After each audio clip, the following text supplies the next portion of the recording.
1 கொரிந்தியர் 1:9 தன்னுடைய குமாரனும் தம்முடைய கர்த்தருமாய் இருக்கிற இயேசு கிறிஸ்துவுடனே ஐக்கியமாய் இருப்பதுக்கு உங்களை அழைத்த தேவன் உண்மை உள்ளவர். பாருங்க, ரொம்ப அற்புதமா ஒரு காரியத்தை சொல்றாரு.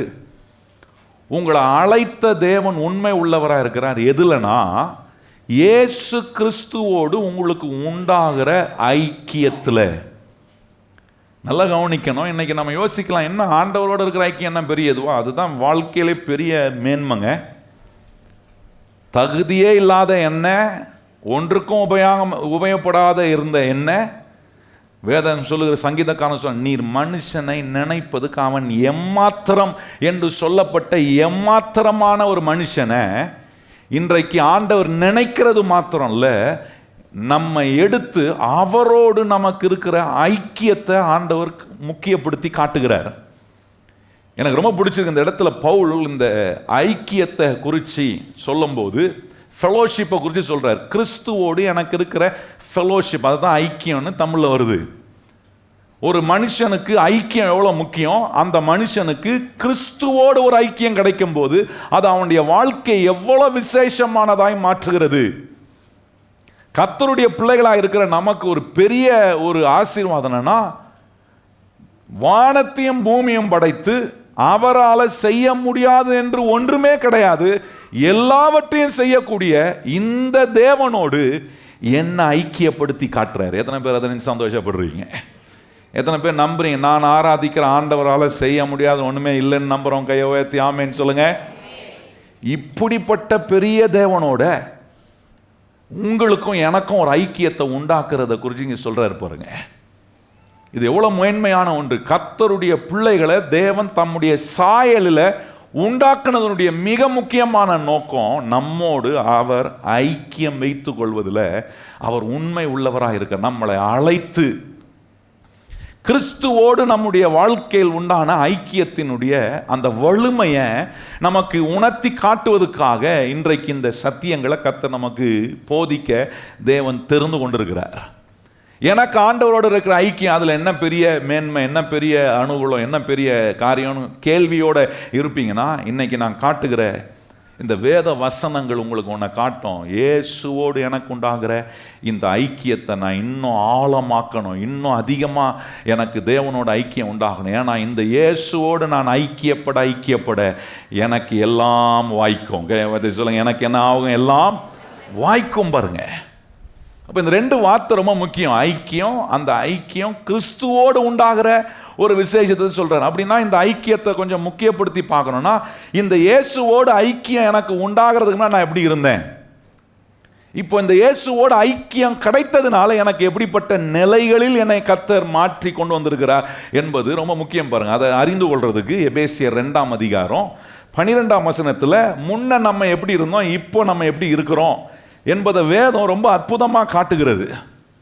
நம்முடைய வாழ்க்கையில் இன்னைக்கு அதெல்லாம் கொஞ்சம் யோசிக்கணும். பாருங்க, முன்ன எப்படி இருந்தேன், ஐக்கியமே இல்லாமல் இருந்தேன். எனக்கு இயேசு ஆண்டவராக ஏற்றுக்கொண்ட உடனே இப்போ என்ன, அவருடைய பிள்ளை என்கிற உறவுக்குள்ள கொண்டு வந்துட்டு அந்த உறவுல என்ன அவரோட ஐக்கியப்படுத்தி காட்டுறாரு. நல்லா கவனிக்கணும். பிரச்சனை எங்க வரும்னா உறவுல வராது, ஐக்கியத்தில் தான் வரும். நல்லா நான் சொல்றதை விளங்கிக் கொள்ளணும். ஏன்னா இயேசு என்னோட என்னைக்கு அவர் ரத்தம் சிந்தி ரத்தத்தினால விரைக்கரையம் கொடுத்து என்னை மீட்டு கொண்டு அவருடைய பிள்ளையா மாட்டினாரோ, அன்னைக்கே எனக்கும் அவருக்கும் உறவு உண்டாச்சு. அந்த உறவு என்னன்னா, அவர் என்னுடைய தகப்பன், நான் அவருடைய பிள்ளை. எத்தனை பேருக்கு நம்பிக்கை இருக்கு? கையவாதி சொல்லுங்க. என்ன, எனக்கு இயேசு யார்? தகப்பன். இயேசுவுக்கு நான் யாரா இருக்கிறேன்? பிள்ளையார். இது உறவு. இந்த உறவை எதுவுமே துண்டிக்க முடியாது. ஆனா இந்த உறவுக்குள் இருக்கிற ஐக்கியம் இருக்கு பாருங்க, அந்த ஐக்கியத்தில் நிறைய ப்ராப்ளம் வரும். அந்த ஐக்கியத்தில் ப்ராப்ளம் வராம இருப்பதுக்கு அந்த ஐக்கியத்தை நான் இன்னும் ஆழமாக்கி கிறிஸ்துவோடு இருக்கிற என்னுடைய ஐக்கியத்தை ஆழமாக்க பழகிக்கொள்வேனா, நான் சொல்ல நல்ல கவனிங்கள். கிறிஸ்துவோடு இருக்கிற உங்க ஐக்கியம் ஆழமாக நீங்க எங்க இருக்கிறீங்களோ, என்ன செய்றீங்களோ, எந்த நிலையில் இருக்கிறீங்களோ அந்த நிலையில உங்களை கர்த்தர் திருப்தியாக நடத்துவதை நீங்கள் அனுபவிப்பீங்க. ஏன் அதை அனுபவிக்கிறேன்னா, இப்போ இயேசுவோடு எனக்கு ஆழமான ஐக்கியம் உண்டாகிறதுனால. இயேசுவோட ஒரு நல்ல ஐக்கியம் இல்லைன்னா உறவுல ஒரு சந்தோஷம் இருக்காது, குடும்பத்தில் சந்தோஷம் இருக்காது. பாருங்க, திருப்தி அடைவது இல்லை, உறவுல ஒரு திருப்தி வர்றதில்லை, வேலையில ஒரு திருப்தி வர்றதில்லை, சம்பாத்தியத்தில் ஒரு திருப்தி வர்றதில்லை, எதிலும் எனக்கு திருப்தி வரல. ஏன்னா இங்க இயேசுவோடு இருக்கக்கூடிய அந்த ஃபெலோஷிப்பை நான் டீப்பன் பண்ணுவதுக்கு தேவன் வைத்திருக்கிற வழியை நான் தெரிந்துக்கும். ஏன்னா என்னை அழைத்த தேவன் உண்மை உள்ளவர். எதுல உண்மை உள்ளவராக இருக்கிறார்? என்னோட ஐக்கியம் வைப்பதில் அவர் உண்மை உள்ளவராக இருக்கிறாரு. என்னோட ஐக்கியம் வைக்கணும்னு விரும்புகிற ஆண்டவரோட இருக்கிற ஐக்கியத்தை நான் ஒவ்வொரு நாளும் ஆழமாக்கும். இப்படி சபையை தேடி வரும்போது, ஆண்டவர் ஆராதிக்க வரும்போது, ஆண்டவரோடு இருக்கிற ஐக்கியத்தை இன்னும் கொஞ்சம் ஆழமாக்குறேன். நல்ல கவனிங்கள் கர்த்தருடைய பிள்ளை, கர்த்தருடைய பிள்ளைகளோடு நாம் ஐக்கியம் கொள்ளும் போது, நம்ம எல்லாம் தேவனுடைய பிள்ளைகள். கையை உயர்த்தி சொல்லுங்க, நம்ம எல்லாரும் யாருடைய பிள்ளைங்க? தேவனுடைய பிள்ளைகள். தேவனுடைய ஐக்கியத்தில் கூடி வரும்போது இங்கே நம்முடைய உறவு, அந்த உறவினால் கிடைக்கிற அந்த ஐக்கியம் இன்னும் ஆழமாக்கப்படுகிறது. முன்ன எப்படி இருந்தோன்றதை கொஞ்சம் கவனிக்கணும். பாருங்க, எபேசியர் 2ஆம் அதிகாரம் 12ஆம் வசனத்தில் வாசிப்போமா? அக்காலத்திலே கிறிஸ்துவை சேராதவர்கள். நல்லா எப்படி இருந்தோமா அக்காலத்தில்? முன்ன எப்படி இருந்தோம்? பிஃபோர் எப்படி இருந்தோம் அப்படின்றத ரொம்ப அற்புதமாக சொல்லுது. இயேசுவோடு எனக்கு ஐக்கியம் இல்லாத இருந்த நாட்களில் எப்படி இருந்தேன்னா, கிறிஸ்துவோடு சேராதவர்களும், இஸ்ரவேலுடைய காணியாட்சிக்கு புறம்பானவர்களும், வாக்கு தத்தத்தின் உடன்படிக்கைக்கு அந்நியரும், நம்பிக்கை இல்லாதவர்களும், இவ்வுலகத்தில் தேவன் அற்றவர்களுமாய் இருந்தீர்கள் என்று நினைத்து கொள்ளுங்கள். சொல்றாரு, உன்னை யோசித்து பாரு, என்னோட உனக்கு ஐக்கியம் வர்றதுக்கு முன்னாடி நீ எப்படி இருந்தனா? ஆண்டவர் சொல்றாரு, இஸ்ரவேலுக்கு உண்டான ஆசீர்வாதத்துக்கு நமக்கும் அதுக்கும் சம்பந்தமே இல்லாமல் இருந்தோம். உடன்படிக்கைக்கும் அதுக்கும், தேவனுடைய உடன்படிக்கைக்கும் நமக்கும் சம்பந்தமே இல்லாமல் இருந்தோம். நம்பிக்கை இல்லாதவர்களாய் இருந்தோம். அங்க சொல்றாரு, இந்த உலகத்தில் தேவன் இல்லாதவர்களாய் வாழ்றேன். அப்படி வாழ்ற ஒரு மனுஷன் எப்படி இருப்பான் கொஞ்சம் யோசிச்சு பாருங்க. நம்பிக்கை இல்லை, தேவன் இல்லை, தேவனுடைய உடன்படிக்கை இல்லை, தேவனுடைய வாக்கு தத்துவம் இல்லை. அவன் எப்படி இருப்பானா? அவன் அந்நியனாய் பரதேசியா இருக்கிறான். அதான் சொல்லியிருக்கு, is an alien and a stranger. யாரை சொல்றாரு? இயேசுவோடு ஒரு மனுஷனுக்கு ஐக்கியத்தை ஆழப்படுத்துகிற ஒரு நிலை இல்லைன்னா, ஐக்கியப்படாத ஒரு மனுஷன் எப்படி இருக்கிறான்றதை சொல்ல. ஆனால் இன்னைக்கு நம்ம அப்படி இல்லை. இன்னைக்கு இயேசுவோடு எனக்கு ஒரு உடன்படிக்கை இருக்கு. இது சொல்லுங்க, இன்னைக்கு எனக்கு என்ன இருக்கு? இயேசுவோட. எத்தனை பேர் அதை உணர்றீங்க? இயேசுவோட எனக்கு உடன்படிக்கை இருக்கு, இயேசு எனக்கு கொடுத்திருக்கிற வாக்கு தத்தங்கள் இருக்கு. எத்தனை பேர் சொல்ல முடியும்? எனக்கு இயேசு கொடுத்த வாக்கு தத்தங்கள் இருக்கு, எனக்கு இயேசு கிறிஸ்துவின் மூலமாய் கிடைக்கிற ஆசீர்வாதம் இருக்கு. கையை வைத்து சொல்லுங்க, என்ன இருக்கு? எனக்கு இயேசு கிறிஸ்துவின் மூலமா கிடைக்கிற இதெல்லாம் எனக்கு இன்னைக்கு இருக்குங்க. ஏன்னா என்னோட ஒருத்தர் ஐக்கியம் வச்சிருக்கிறார், அவர் தான் இயேசு கிறிஸ்து. இந்த இயேசு கிறிஸ்துவோட ஐக்கியம் இருக்கிறதுனால எனக்கு ஆசீர்வாதம் இருக்கு, எனக்கு உடன்படிக்கை இருக்கு, வாக்குத்தத்தம் இருக்கு, எனக்கு நம்பிக்கை இருக்கு, எனக்கு ஒரு தேவன் இருக்கிறாரு. எவ்வளவு அனுகூலம் பாருங்க. இப்போ இந்த தேவனோட ஐக்கியம் கொள்கிறதுனால எவ்வளவு மாற்றங்கள் நம்முடைய வாழ்க்கையில் உண்டாகுது பாருங்க. தேவனோட ஐக்கியம் இல்லைன்னா மாற்றமே வராது. அப்போ எந்த அளவுக்கு கிறிஸ்துவோடு எனக்கு இருக்கிற அந்த ஐக்கியத்தை, அந்த ஃபெலோஷிப்பை நான் ஆழமாக, டீப்பனாக, ஸ்ட்ராங்கர் ஆக்குறனோ, அந்த அளவுக்கு நான் என் வாழ்க்கையை நல்லா ஆக்குவதுக்கான நிலையில் என்னை இந்த உறவுக்குள்ள, இந்த ஐக்கியத்துக்குள்ள என்னை நான் வளர செய்கிறேன், பலப்படுத்துகிறேன், ஆசீர்வாதமாக மாறுறேன். அதான் ஒரு தேவ மனுஷன் சொன்னார் பாருங்க, ரொம்ப அற்புதமாக சொன்னார். A man can only find rest in his life only when he rests in the Lord. கர்த்தருக்குள்ள இளைப்பாறுக கூடிய அனுபவத்தை பெறுகிற ஒரு மனுஷன் தான் வாழ்கிற வாழ்க்கையில் அவன் இளைப்பாறுதலை அனுபவிக்கிறானா இருக்கிறான். இளைப்பாறுதல் நம்ம நினைக்கிற மாதிரி ரெஸ்ட் இன் பீஸ்னா அங்கே போயிடக்கூடாது. ஹலோ, அங்கே போயிட்டு நீங்கள் இளைப்பாறுதலாகிறீங்களா சஞ்சலிக்கிறீங்கன்னு யாருக்கு கவலை? வாழ்கிற ஒவ்வொரு நாளும் இளைப்பாறுதலோடு இருக்கணும். அந்த ரெஸ்ட் நமக்கு இருக்கணும். அந்த ரெஸ்ட் வரணும்னா அங்கே சொல்கிறார், ஒரு மனுஷன் தான் வாழ்க்கையில் எப்போ ரெஸ்ட்டுக்குள்ளே வரானா, எப்போ இயேசு கிறிஸ்துவுக்குள்ள அவன் தன்னுடைய இளைப்பாறுதலை கண்டு. அந்த இளைப்பால் எப்படி வரும்? இயேசுவோடு எனக்கு உண்டாகிற ஐக்கியம். இல்லைன்னா வாழ்க்கையில் அந்த இளைப்பால் இல்லாமல் சஞ்சலிக்கப்படுகிற ஒரு நிலை ஒரு மனுஷனுடைய வாழ்க்கையில் இருக்கும்னா, அதை நம்ம சரி செய்வதுக்கு இயேசுவே எனக்கு உம்முடைய இளைப்பாறுதல், ஆண்டவர் சொன்னார், வருத்தப்பட்டு பாரம் சுமக்கிற எல்லாரும் நீங்கள் என்னிடத்தில் வாருங்கள், நான் உங்களுக்கு என்ன கொடுப்பேன். சொல்லுங்க சத்தமா, என்ன கொடுப்பாராம்? இளைப்பாறுனா எல்லாரும் டிக்கெட் கொடுத்து மேலே அமைச்சிடுறாரா? அந்த இளைப்பாது இல்லை.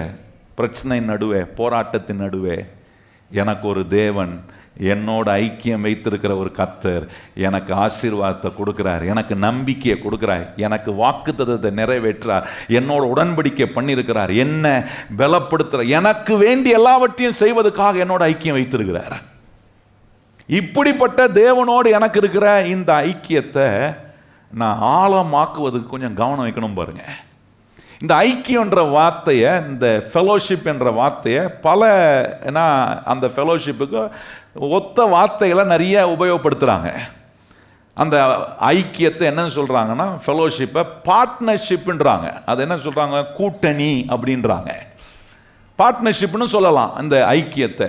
இன்னொரு வகையிலும் சொல்லலாம் அந்த ஃபெலோஷிப்பை கான்ட்ரிபியூஷன், என்ன கொடுத்து பங்களிக்கக்கூடிய ஒரு காரியமாகவும் சொல்லலாம். இன்னொரு விதத்துலையும் சொல்லலாம் பார்ட்டிசிபேஷன். நான் வெறும் பார்ட்னர் மாத்திரம், ஃபெலோஷிப்னா நான் கூட்டணியில் இருக்கிறது மாத்திரம் இல்லை, பார்ட்டிசிபேட், ஒத்தளிக்கக்கூடிய, பங்கு பெறக்கூடிய ஒரு நபராக இருக்கிறேன். அது ரொம்ப அற்புதமான ஒரு வார்த்தை ஃபெலோஷிப்புக்கு. இன்டர்மிங்கிள்டு அப்படின்னா ஒன்றோடு இணைந்திருப்பதை ஃபெலோஷிப்னு சொல்லுது. இன்னைக்கு நம்முடைய வாழ்க்கையில் ஆண்டவரோடு இருக்கிற ஐக்கியம் ஒரு பார்ட்னர்ஷிப்பை உண்டாக்குதே. ஆண்டவரோடு இருக்கிற ஐக்கியம் எனக்கு ஒரு பார்ட்டிசிபேஷனை உண்டாக்குதே. ஆண்டவரோடு இருக்கிற ஐக்கியம் எனக்கு ஒரு கம்யூனியனை உண்டாக்குதே. ஆண்டவரோடு இருக்கிற ஒரு ஐக்கியம் எனக்கு ஒரு கான்ட்ரிபியூஷனை உண்டாக்குதே. ஆண்டவரோடு இருக்கிற ஐக்கியம் என்னை இன்டர்மிங்கிள் பண்ண வைக்குதே.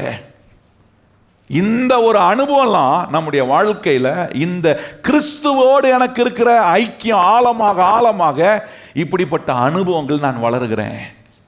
பாருங்க, வேதத்திலிருந்து சில காரியங்களை உங்களுக்கு இது சம்பந்தமாக நான் உங்களுக்கு காண்பிக்க விரும்புகிறேன். 2 கொரிந்தியரில் ஆண்டவர் இந்த ஐக்கியத்தில் இருக்கிற பாசிட்டிவ் சைடையும் நெகட்டிவ் சைடையும் சொல்றாரு. இந்த ஐக்கியத்தில் இருக்கிற positive side and negative side ரொம்ப முக்கியம். பாருங்க, நிறைய நேரம் நம்ம நெகட்டிவ் சைடை தான் அதிகமாக நோட்டம் விட்டுட்டு அதை கவனம் செலுத்திட்டு நம்முடைய ஐக்கியம் ஆழமாகல, ஐக்கியம் முறிவடையக்கூடிய விதங்களில் நாம் செயல்படுகிறோம். இப்போ இதை தேவன் நம்மோடு வச்சிருக்கிற ஐக்கியத்தை நம்ம இன்னும் ஆழமாக்க, இன்னும் ஸ்ட்ராங் ஆக்க ஆண்டவர் நமக்கு என்ன சொல்றாரு அப்படின்றத கொஞ்சம் கவனிப்போமா? ஒரு சில வசனங்களை வைத்து சில காரியங்களை உங்களுக்கு காண்பிக்க வரும். 14ஆம் வசனம் பாருங்க, அங்கே ரொம்ப அற்புதமாக சொல்றாரு, அந்நிய நுகத்தில் அவிசுவாசிகளுடன் பிணைக்கப்படாது இருப்பீர்களாக. 2 கொரிந்தியர் 6ஆம் அதிகாரம் 14ஆம் வசனம் வாசிப்போமா? 2 கொரிந்தியர் 6ஆம் அதிகாரம் எடுத்துட்டீங்களா? 14ஆம் வசனம் சொல்றாரு பாருங்க, அந்நிய நுகத்திலே அவிசுவாசிகளுடனே பிணைக்கப்படாது இருப்பீர்களாக.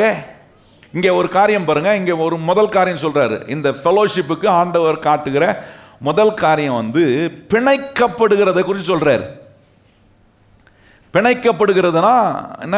ஆங்கிலத்தில் எப்படி வந்திருக்குன்னா, do not get yoked with unbeliever. இந்த பிணைக்கப்படுகிறதுன்றது ஒரு நுகத்தடியை குறித்து சொல்றார், நுகத்தை குறித்து சொல்றார். என்ன நுகத்தை சொல்றாரு? அவிசுவாசி என்று சொல்லும் போது அந்த அவிசுவாசி என்ற வார்த்தையை உலகத்தின் என்ன காரியங்களுக்கும் சொல்லலாம்.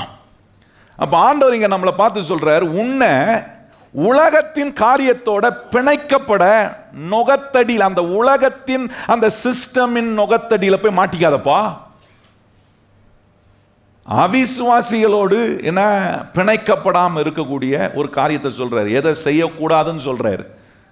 இப்போ நீங்க மத்தேயு சுவிசேஷம் 11ஆம் அதிகாரம் என்ன செய்யணும்னு சொல்றாரு. இதுக்கு என்ன செய்யணும்ன்றாரு, இங்க பிணைக்கப்படாத இருக்கணும்ன்றாரு. அவிசுவாசிகளோட உலக சிஸ்டமோட நம்ம என்ன பண்ணக்கூடாது? பிணைக்கப்படக்கூடாது. அந்த யோக்கை எடுத்து, அந்த நுகத்தை எடுத்து நம்ம மேலே வச்சுக்க கூடாதுன்னு சொல்றாரு. இந்த ஐக்கியத்தில் இந்த நுகத்தடியை எடுத்து மேலே வச்சுக்காத, ஆனால் நீ வைக்க வேண்டிய ஒரு நுகத்தடி இருக்கு அப்படின்ற. அது என்னன்னா மத்தேயு சுவிசேஷம் 11ஆம் அதிகாரம் அங்கே சொல்றாரு பாருங்க, என்ன நுகத்தடியை நீ வைக்கணும் அப்படின்றத இயேசுநாதர் இங்கே ரொம்ப அற்புதமாக சொல்றாரு. 11ஆம் அதிகாரம் 29ஆம் வசனம் வாசிப்போமா எல்லாரும்? 11ஆம் அதிகாரம் 29ஆம் வசனம் வாசிப்போம். நான் சாந்தமும் மனத்தாழ்மையாய் இருக்கிறேன், என் நுகத்தை இங்க பாருங்க, அங்கே சொல்ற பிணைக்கப்படாத அப்படின்னா அந்த நுகத்தடியை நீ எடுத்துக்கொள்ளாத. இங்கே சொல்றாரு, இந்த நுகத்தடியை எடுத்துக்கொள். இந்த பிணைக்கப்படுகிற நிலை உனக்கு வரணும். எந்த பிணைக்கப்படுகிற நிலை? அங்க சொல்றாரு பாருங்க, என் நுகத்தை உன்மேல் ஏற்றுக்கொண்டு என்னிடத்தில் கற்றுக்கொள்ளுங்கள், அப்பொழுது உங்கள் ஆத்துமாவுக்குள்ளே இளைப்பாறுதல் கிடைக்கும். இப்ப ஆண்டவர் இங்க சொல்றாரு, எடுக்க வேண்டிய நுகத்தை, எடுக்க வேண்டிய அல்லது பிணைக்கப்பட வேண்டிய காரியத்தை, எதுல பிணைக்கப்படக்கூடாது, எதுல பிணைக்கப்படணும், இந்த பிணைக்கப்படுறது தான் இங்க என்ன சொல்றாரு, நுகத்தடி. இங்க ஆண்டவர் சொல்ற, ஏன் நுகத்தடி எடுத்துக்கப்பா, அது உன்னை சிரமப்படுத்தாது, உன்னை வேதனைப்படுத்தாது, அது உன்னை அழிக்காது. அப்ப பாருங்க, இந்த ஃபெலோஷிப்ல ஆண்டவர் சொல்றது, ஏன் நுகத்தடியை எடுத்துக்கொள். You have to get yoked with Christ in this fellowship. இந்த இயேசு கிறிஸ்துவோடு இருக்கிற இந்த ஐக்கியத்தில் இயேசு கிறிஸ்துவினுடைய நுகத்தடியை எடுத்து நான் என் மேல வச்சு பிணைக்கப்படணும். அந்த பிணைக்கப்படுகிற காரியம் எனக்கு நிறைய கற்றுக் கொடுக்கும். வேதனை உண்டாக்காது, என்னை பாரப்படுத்தாது, என்னை நஷ்டப்பட வைக்காது, என்னை அழித்து போடாது. ஆனா உலகத்தோட, அவிசுவாசியோட, உலக சம்பந்தமான காரியத்தோட நான் பிணைக்கப்படும், அது என்னை அழிக்குது, அழிவுக்கு நேராக கொண்டு போகுது, என்னை சின்னாம்பின்னமாக்குது, என்னை தோல்வி உள்ள ஒரு மனிதன். ஆனா ஆண்டவருடைய நுகத்தை எடுத்து வைத்து இந்த உலகத்தில் வாழும்போது தோல்விகளை ஜெயமாக மாத்துறேன், கஷ்டமான காரியத்தை சுலபமா செய்ய எனக்கு ஆண்டவர் உதவி செய்யறாரு. இந்த நுகத்தடி எனக்கு காரியங்களை லகுவாக்கி கொடுக்குதே. மாட்டு வண்டியை பார்த்தீங்கன்னா, அந்த மாட்டு வண்டி இழுக்கிறதுக்கு 2 மாடை வச்சிருப்பாங்க. அந்த 2 மாடை நீங்கள் கவனிச்சிங்கன்னா, அந்த 2 மாடு கழுத்துலையும் ஒரு நுகத்தடியை போடுவாங்க. அப்போ என்ன ஆகும்னா, ஒரு மாடு ஒரு லோடை இழுத்துட்டு அந்த மாட்டு வண்டி இழுக்கிற அந்த ஒரு ஸ்ட்ரெயினை காட்டில, அந்த ஒரு அழுத்தத்தை காட்டில 2 மாடும் சேர்ந்து இழுத்தா அந்த மாட்டு வண்டியை இழுக்கிற அந்த லோடு அதுக்கு தெரியாது. இப்போ அதே தான் நுகத்தடி சொல்றாரு. இயேசுவை என் வாழ்க்கையை நான் மாத்திரம் உலக சிஸ்டம்ல போய் மாட்டிக்கிட்டு நான் மாத்திரம் அந்த நுகத்தடி எடுத்து அங்க பிணைக்கப்பட்டு நான் காரியங்களை செய்யும் போது வாழ்க்கை ரொம்ப கஷ்டமாகுது. நான் என்ன சொல்றேன், எனக்கு யார் இருக்கிறா, எனக்கு யார் உதவி செய்வா, என்னை யார் இந்த காரியத்தில் விடுவிப்பா, எனக்கு யார் இந்த காரியத்திலிருந்து என்னை வெளியே வருவதுக்கு எனக்கு வழி காட்டுவாங்க. பல காரியங்களை அதுதான் ஆண்டவர் சொல்றாரு, என்னை ஏற்றுக்கப்பா, என் நுகத்தடியை ஏற்றுக்கோ. ஏற்றுக்கும் போது ஆண்டவர் சொல்றாரு, உன் காரியம் லகுவா மாறும், உன் காரியம் எளிதாக செய்ய முடியாததெல்லாம் அடைய முடியாததெல்லாம் அடைய வைக்க கர்த்தர் நமக்கு உதவி செய்யற. கையை உயர்த்தி ஆமென்னு சொல்லுங்க. இயேசுவோடு இந்த ஐக்கியம் எப்படி மாறணும்னா, ஆண்டவரே உம்முடைய நுகத்தடி எடுத்து நான் பிணைக்கப்பட என்னை ஒப்பு கொடுக்குறேன். ஆண்டவரே இந்த ஐக்கியத்தில் அது என்னை கெடுக்காது, அது என்னை நஷ்டமாக்காது, அது என் ஆத்துமாவை இளைப்பாற செய்யக்கூடிய ஒன்றா. அப்படின்னா எதெல்லாம் செய்ய முடியலன்னு உட்கார்ந்து ஏங்கிட்டு இருக்கிறனோ, கவலைப்பட்டு இருக்கிறனோ, இது நடக்க மாட்டுதே, அது நடக்க என்னென்னமோ பண்ணி பார்த்துட்டேனே, ஒன்றும் நடக்க மாட்டுதே. ஆண்டவர் என் நுகத்தடி எடுத்துப்பாரு, உன் கூட சேர்ந்து நான் வேலை செய்கிறேன், என் கூட சேர்ந்து நீ வேலை செய்கிற. அப்படி சேர்ந்து கர்த்தரோட வேலை செய்யும் போது காரியங்கள் லகுவாய் மாறும். கையவேத்தி ஆமென்னு சொல்லுங்க. காரியங்கள் எளிதாக மாற கர்த்தர் உதவி செய்கிறாரு. அதுக்குதான் சொல்றாரு, உலக நுகத்தடி எடுத்து வச்சுக்காதப்பா மேல, என் நுகத்தடி எடுத்து வைத்துக்கொள், அது உனக்கு நிறைய காரியங்களை கற்றுக் கொடுக்கும். We will learn a lot of things from God. The yoke of the Lord is very light. அது சிரமமானதல்ல, அது பாரமானதல்ல, அது லகுவானது. அது லகுவா இருக்கிறது மாத்திரம் நிறைய காரியங்களை எனக்கு கற்றுக் கொடுக்குதே. எந்தெந்த காரியத்தை குடும்பத்தில் செய்ய முடியாமல் தவிக்கிறனோ, எந்தெந்த உறவில் எப்படி நடந்து கொள்ளணும், வேலை ஸ்தலத்தில் எப்படி காரியங்களை செய்யணும் என்று தெரியாமல் முழித்து கொண்டு இருக்கிற எனக்கு இப்போ இயேசுவோடு ஐக்கியம் உண்டாகும் போது நான் இங்கே பிணைக்கப்படுறேன். எதில் பிணைக்கப்படுறேன்? அவருடைய நுகத்தடியை என்மேல் ஏற்றுக்கொண்டு பிணைக்கப்படுறேன். அது காரியங்கள் எல்லாம் நன்மையாக மாற கர்த்தர் உதவி செய்யலாம். அடுத்த வசனம் பாருங்க, அதுலேயே இன்னொரு காரியம் சொல்றாரு. 14ஆம் வசனம் பாருங்க. இப்போ அங்க சொல்றாரு, அந்நிய நுகத்திலே அவிசுவாசிகளுடனே பிணைக்கப்படாது இருப்பீர்களாக, நீதிக்கும் அநீதிக்கும் சம்பந்தம் ஏது? கேட்கிறார். நீதிக்கும் அநீதிக்கும் சம்பந்தமே கிடையாதப்பா. இந்த சம்பந்தன்ற வார்த்தை ஐக்கியத்தில் உபயோகப்படுத்துகிற இன்னொரு வார்த்தை. இந்த சம்பந்தன்றது ஆண்டவர் கேட்கிறாரு, நீதிக்கும் அநீதிக்கும் பார்ட்னர்ஷிப்பே கிடையாதே. நல்லா கவனிங்க நான் சொல்றது. சம்பந்தன்ற போது அந்த பார்ட்னர்ஷிப்ன்ற வேர்டை கொண்டு வர்றாரு. என்ன காட்டுறாருன்னா, ஒரு நீதிக்கும் அநீதிக்கும் எந்த பங்களிப்பும் எந்த பார்ட்னர்ஷிப்பும் இல்லையே. ஆண்டவர் சொல்றாரு, எதுலெல்லாம் நான் ஐக்கியப்படக்கூடாது, எதுல ஐக்கியப்படணும். இயேசு கிறிஸ்துவனுடைய நுகத்தடியை எடுத்து நாம் பிணைக்கப்படுறது அது நல்ல ஐக்கியம். நீதியும் அநீதியும் இணைக்கப்படக்கூடாது, அது நல்ல ஐக்கியம் இல்லை. ஆனா ஆண்டவர் சொல்றாரு, நீ என்னோட ஐக்கியப்படும் போது, என்னோட நீ பார்ட்னர் ஆகும், என்னோடு சம்பந்தப்படுகிற ஒரு ஆளாய் நீ மாறும்போது காரியங்கள் எல்லாம் அற்புதமாய் மாறும். எப்படி அநீதிக்கும் நீதிக்கும் சம்பந்தமே இல்லையோ, இப்போ நீதியான கர்த்தருக்கும் எனக்கும் ஒரு சம்பந்தம் உண்டாகும் போது இப்போ என்ன ஆகுதுன்னா, ஆண்டவருக்கு நான் ஒரு பார்ட்னராக மாறுறேன்.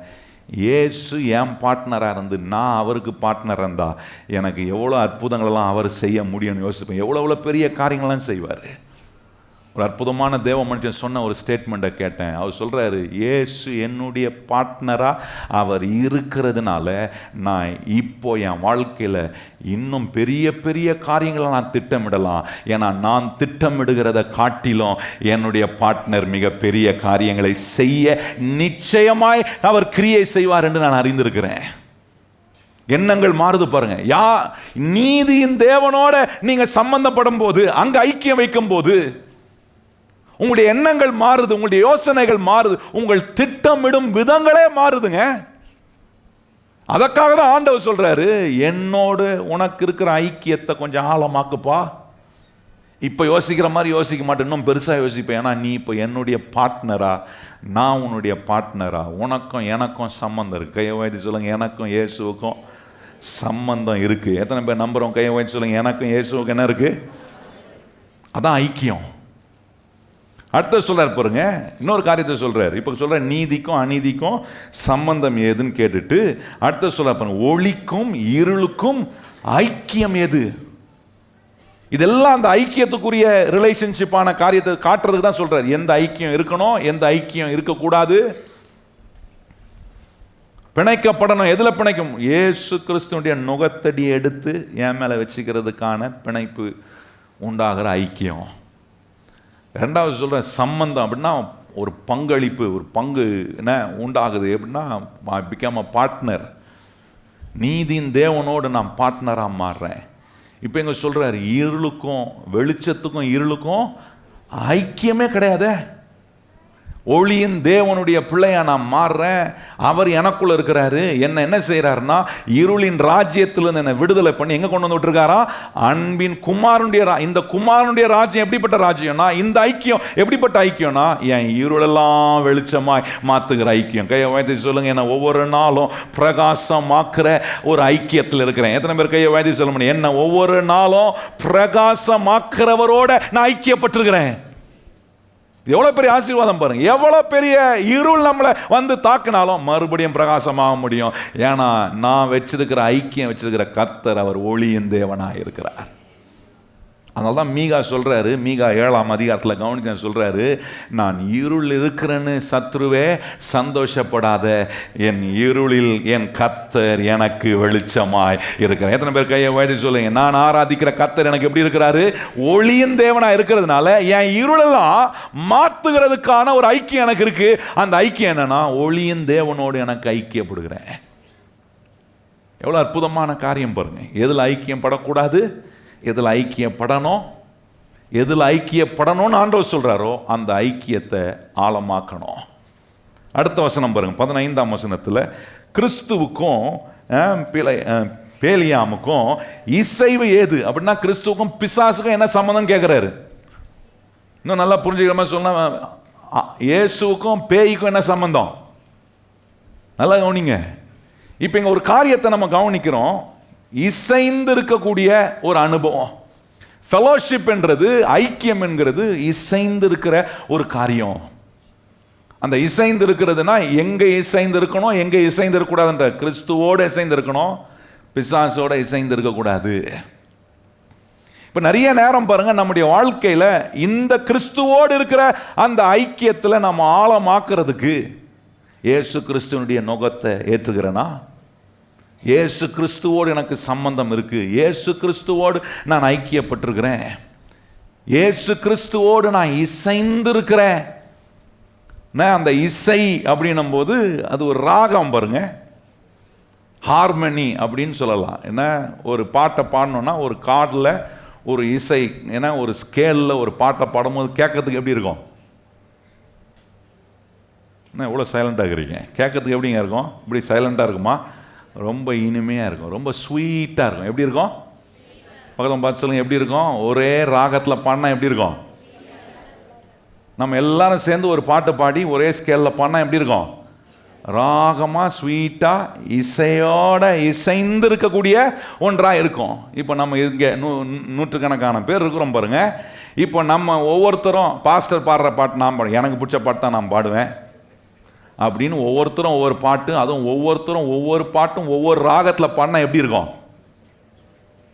எப்படி இருக்கும்? கேட்க சகிக்குமா? ஹாரிபிளாக இருக்கும், ரொம்ப டெரிபிளா, ஏன்னா ரொம்ப இரிட்டேட்டிங்கா. அதுதான் நடக்குது. பிசாசோட நம்ம ஐக்கியப்படும் போது வாழ்க்கை இரிட்டேட் ஆகுது. சில காரியங்களில் பிசாசோட நம்ம இணைக்கப்படும் போது, சில காரியங்களில் பிசாசுக்கு நம்ம இடம் கொடுக்கும் போது வாழ்க்கை இரிட்டேட், ஒரு மாதிரி டிஸ்டர்ப் ஆகிறோம் வாழ்க்கை. அதான் சொல்றாரு, கிறிஸ்துவோடு எனக்கு உண்டான ஐக்கியத்தில் அங்கே இசைந்து அவரோட இருக்க இனிமை உண்டாகுது, ஹார்மனி உண்டாகுது. இன்னும் நல்லா புரிஞ்சுக்கணும்னா ஒரு உதாரணம் சொல்கிறேன் பாருங்க. வேலைக்கு போயிட்டு வீட்டுக்கு வரீங்க, அப்பா வீட்டுக்கு வராரு. வீட்டுக்கு வந்தோடனே புள்ள வாசல் நின்று உங்கள் அம்மா என்ன அவன் சொல்கிறான், என்ன உங்கள் மனைவி என்ன பண்ணாங்கன்னு தெரியுமா? இந்த காலத்து பசங்க தான் கொஞ்சம் வித்தியாசமாக சொல்கிறானுங்களே. அம்மா என்ன பண்ணான்னு சொல்கிறது இல்லை, உங்கள் மனைவி என்ன பண்ணாங்கன்னு தெரியுமா அப்படின்வாங்க. சொல்லிட்டு சொல்கிறான் வச்சுங்க, வேணும் போட்டு சாத்துன்னு சாத்திட்டாங்க. இப்போ அப்பா வெளியே வந்தவன் கேட்டவுடனே ஆக்ரோஷம், பிள்ளையே சாத்திட்டாள அப்படின்னு நினச்சி, உங்கள் அம்மாவுக்கு வேறு வேலையே இல்லைடா, எப்போ இதே தான், எப்போ பார்த்தாலும் கை நீட்டி அடித்து சும்மா சாத்துன்னு சாத்துவா அப்படின்னு சொல்கிறது அங்கே மனைவி கேட்டாங்கன்னா எப்படி இருக்கும்? வீட்டுக்குள்ளே இவர் இசைந்து இருக்க முடியுமா? கொஞ்சம் யோசிச்சு பாருங்க. உறவுக்குள்ளே இசைந்து இருக்க முடியுமா? ஒரே ராகமாக இருக்காது. நான் சொல்கிறது புரியுதா? ராகம் கெட்டு போயிடும், சந்தோஷம் கெட்டு போயிடும், எல்லாம் கெடுதியும் உண்டாகுது. இதே அப்பா பிள்ளை அம்மா என்னை அடிச்சிட்டாங்கப்பா அப்படின்னு சொல்லும்போது அப்பா பார்த்துக்காரு, ஏன்டா உங்க அம்மா அடித்தாங்க, என்ன தப்பு பண்ணேன்? நீ சும்மா இருந்தால் அம்மா அடிப்பாங்களா? நீ ஏதோ பண்ணியிருப்ப, என்ன பண்ண சொல்லு அப்படின்னு கேட்டால் இப்போ என்ன உண்டாகுது?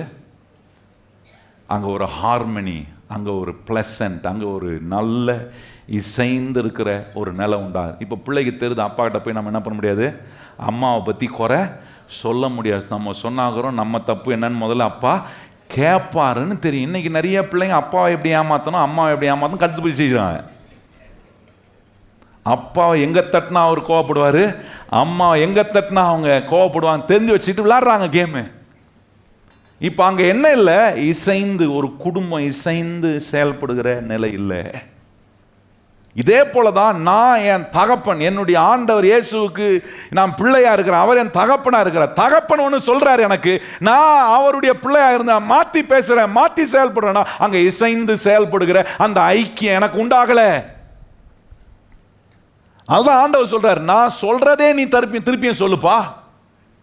அதை சொல்றதுக்கு ஆண்டவர் சொல்ற, என் வார்த்தையை உன் வாயில வைக்கிறேன்ற, நான் சொல்ற வார்த்தையை நீ மறுபடியும் சொல்ல. ஆனா நான் என்ன பண்றேன், ஆண்டவர் சொல்றார், நீ வாளாகாமல் என்ன வாய், தலை, நீ கீழாகாமல் என்ன வாய். நம்ம என்ன சொல்லுவோம், ஆமா வாளாகாம தலையாவன்றார், என் தலையெழுத்தை யார் மாற்ற முடியும்? இப்போ இசையில சவுண்டு கறக்க முறக்க வேற மாதிரி கேட்குது. இவ்வளோ நேரம் உட்காந்து வசனத்தை கேட்குறேன், வெளியே போடவுடனே இயேசுவோடு இருக்கிற ஐக்கியத்தில் இசைந்து செயல்பட வேண்டியனா அந்த வார்த்தைகளை கேட்டுட்ட பிறகு போய் நான் வேற பாஷையை, வேற வார்த்தைகளை, நான் ஆண்டவர் சொல்லாத வார்த்தைகளை பேசும்போது வாழ்க்கையில் எல்லா இசைந்து இருப்பதுக்கான ஆப்போசிட்டான வேலையை செய்யறதுக்கு இடம் கொடுத்துட்றேன். இப்போ பாருங்க, ஒரு தேவனுடைய பிள்ளையா கிறிஸ்துவோடு எனக்கு இருக்கிற ஐக்கியத்தை நான் ஆழப்படுத்த, கிறிஸ்துவோடு நான் பிணைக்கப்படணும், கிறிஸ்துவனுடைய நுகத்தடி எடுத்துக்கொள்கிறேன், அவரோடு என்னை சம்பந்தப்படுத்துகிறேன். எவ்வளோ அருமையாக சொல்லு, அவரோட நான் ஐக்கியப்படுறேன், அவரோட இயேசு கிறிஸ்துவோட நான் இசைந்து இருப்பதுக்கு என்னெல்லாம் நான் விட்டு கொடுக்கணுமோ, என்னெல்லாம் செய்யணும். ஏன்னா இந்த இயேசுவோட இசைந்து இருக்க என்னுடைய வாழ்க்கை ஆசீர்வாதமாய் மாறும். கையை வைத்து சொல்லுங்க, இயேசுவோட இசைந்து இருக்க இந்த ஐக்கியத்தில் ஆழமாக நான் ஆசீர்வதிக்கப்படுறேன். கையை வைத்து சொல்லுங்க, நான் என்ன செய்யப்படுறேன்? ஆசீர்வதிக்கப்படுறேன். இன்னொரு காரியம் சொல்றாரு பாருங்க, அதே இடத்துல அங்கே பாருங்க சொல்றாரு, ஏன்னா அவிசுவாசியுடனே விசுவாசிக்கு பங்கு ஏது. இங்க ஒரு பங்கை குறித்து சொல்றாரு. உங்களுக்கு ஒரு பாட்டு இருக்கு, இயேசுவோடு எனக்கு இருக்கிற பாட்டை தெரிஞ்சு கொள்றேனா, பங்கை தெரிஞ்சு கொள்றேனா, அந்த பங்கை தெரிஞ்சு கொண்டனா அவர் எனக்குள்ள இருந்து எனக்குள்ள உலாவி என்னோட அவர் பேசி என்னுடைய சரீரத்தை என்னவா மாத்துறாராம்? தேவன் தங்கும் ஜீவன் உள்ள ஆலயமா மாத்துறாராம். எவ்வளவு அற்புதமான காரியம் நடக்குது. இந்த கிறிஸ்துவோடு இருக்கிற ஐக்கியத்தில் பிணைக்கப்படணும். எப்படி பிணைக்கப்படணும்? உலக நுகத்தடியினால் பிணைக்கப்படுவது. கிறிஸ்துவினுடைய நுகத்தடி எடுத்து என்னை நான் பிணைத்து கொள்றேன், கிறிஸ்துவோடு என்னை சம்பந்தப்படுத்துறேன். அது ஒரு ஐக்கியம். கிறிஸ்துவோடு இருக்கிற ஐக்கியம். இருளுக்கின் பிள்ளை இல்லை, நான் வெளிச்சத்தின் பிள்ளை என்கிற அந்த ஐக்கியத்துக்குள்ள இருக்கிறேன். நாலாவது கவனிச்சோம், இசைந்து இருக்கக்கூடிய காரியத்தை, ஆண்டவர் சொல்லக்கூடிய காரியங்களை நான் செவி கொடுத்து செயல்படுத்துறேன்.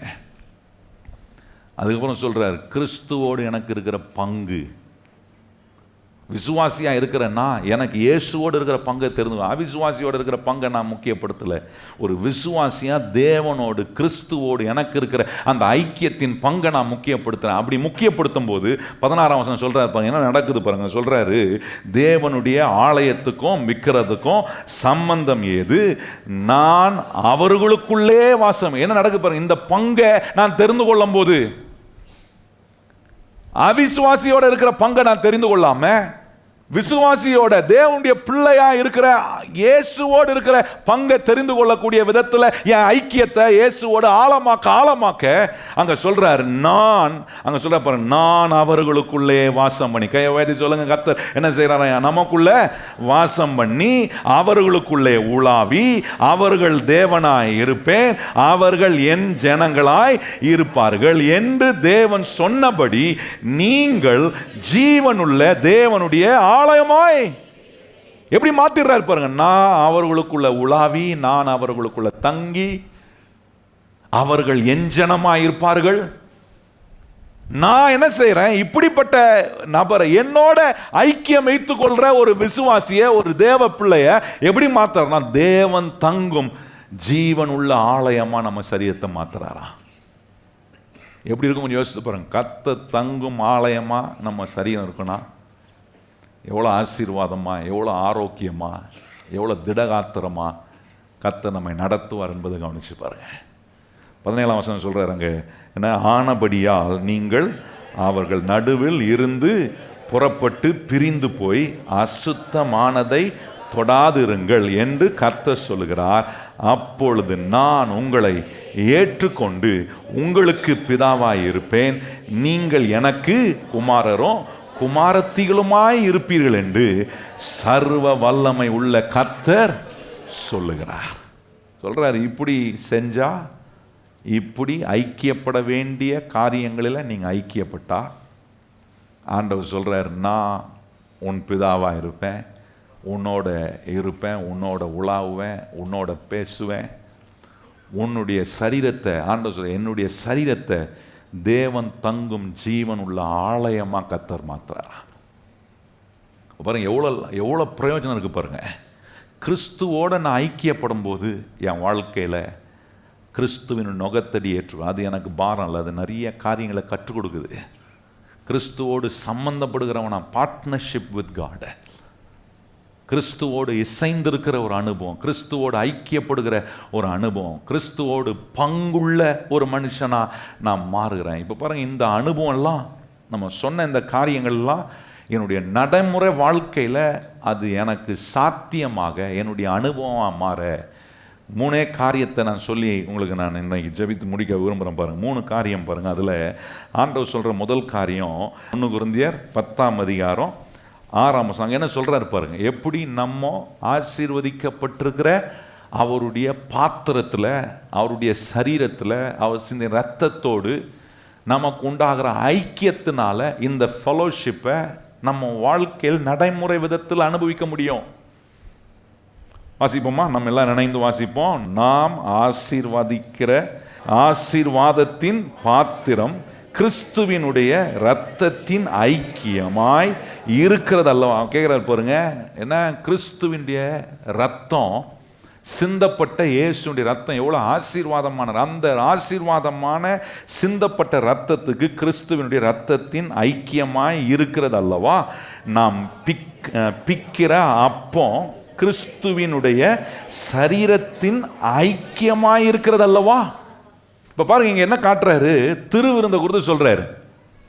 நம்ம மாதத்துக்கு ஒரு நாள் திருவிருந்து எடுக்கிறோம். அதில் கிறிஸ்துவினுடைய சரீரம் பிக்கப்பட்டதுக்கு அடையாளமான அப்பத்தையும் கிறிஸ்துவனுடைய சரீரத்திலும் சிந்தப்பட்ட ரத்தத்துக்கு அடையாளமான திராட்சை ரசத்தை நம்ம பானம் பண்ணுறோம் பாருங்க.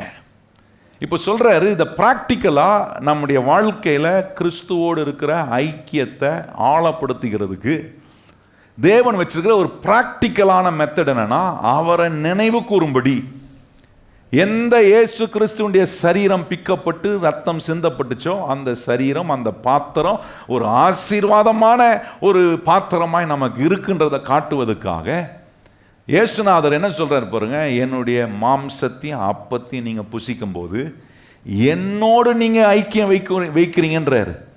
என் ரத்தத்தை நீங்கள் குடிக்கும்போது, என்னுடைய மாம்சத்தை நீங்கள் பானம் பண்ணும்போது ஆண்டவர் சொல்ல என்னோடு நீ ஐக்கியப்படுறீங்க பாருங்க. இதே வார்த்தையை இயேசுநாதர் யோவான் சுவிசேஷம் 6ஆம் அதிகாரத்தில் 56ஆம் வசனத்தில் சொல்கிறார் பாருங்க.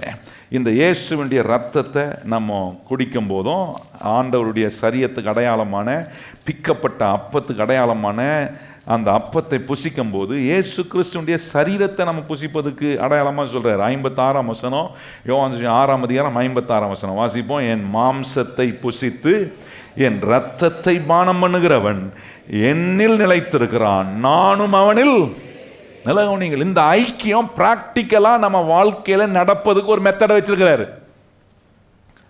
ஒவ்வொரு முறையும் வந்து திருவிருந்தில் பங்கு பெறும்போது ஏதோ கிறிஸ்தவங்களுக்கு வச்சிருக்கிற ஒரு சாங்கியம், ஒரு முறைமை என்பதை நினைக்காம கிறிஸ்துவோடு எனக்கு உண்டான உறவை இன்னும் ஆழப்படுத்துவதற்கு, பிராக்டிக்கலா எனக்கும் அவருக்கும் உறவு இருக்கின்றத நிரூபிப்பதற்காக இயேசு கிறிஸ்து சொன்னார், நான் வரும் வரைக்கும் என்னோட உனக்கு ஒரு ஐக்கியம் இருக்குன்னு நினைச்சு இதை நான் உனக்கு செஞ்சதெல்லாம் நினைச்சு நீ என்னோட ஐக்கியப்படணும்பா அப்படின்னு சொல்கிறார். அதுதான் இங்கே சொல்கிறார் பாருங்க.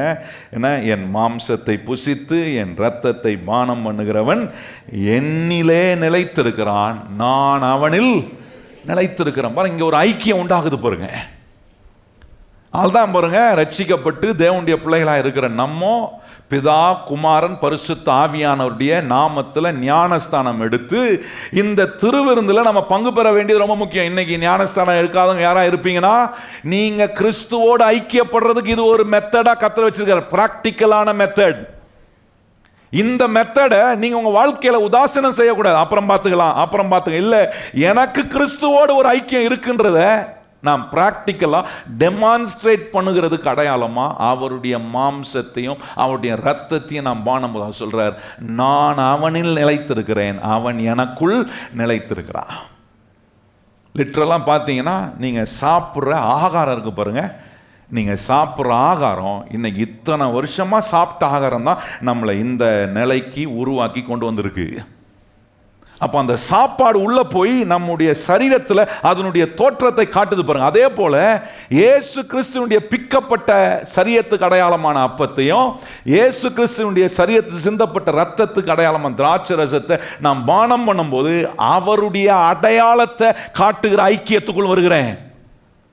இதை நான் என்ன செய்யக்கூடாதுன்னா, நான் ஒரு நாள் அசட்டை பண்ணக்கூடாது, ஒரு நாளும் இதை புரிந்து கொள்ளாம இதெல்லாம் பங்கு பெறக்கூடாது. ஆண்டவரே, நீர் எனக்கு கொடுத்திருக்கிற ரட்சிப்புக்காக ஸ்தோத்திரம், எனக்கு கொடுத்திருக்கிற நித்திய வாழ்க்கைக்காக ஸ்தோத்திரம். ஆண்டவரே, எனக்கு உம்மோடு கிடைத்திருக்கிற ஐக்கியத்துக்காக ஸ்தோத்திரம். இதை நான் பானம் பண்ணும்போது, ஆண்டவரே, நான் உமக்குள்ள இருக்கிறேன், நீர் எனக்குள்ள இருக்கிறீர். இந்த ஐக்கியம் ஆண்டவரே ஸ்ட்ராங் ஆகுது.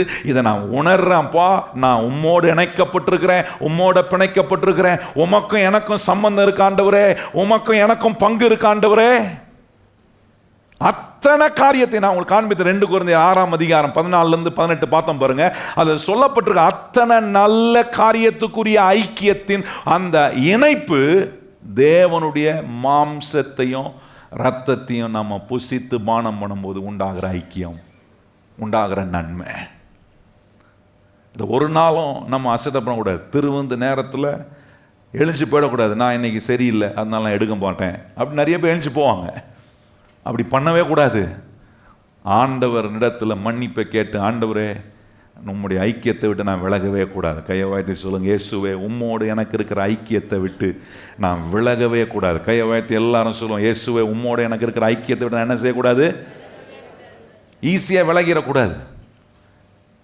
எவ்வளோ குற்றங்கள் எவ்வளோ குறைகள் இருந்தாலும் அதை மன்னிக்க நமக்கு ஒரு தகப்பன் இருக்கிறான். எத்தனை பேருக்கு தெரியும்?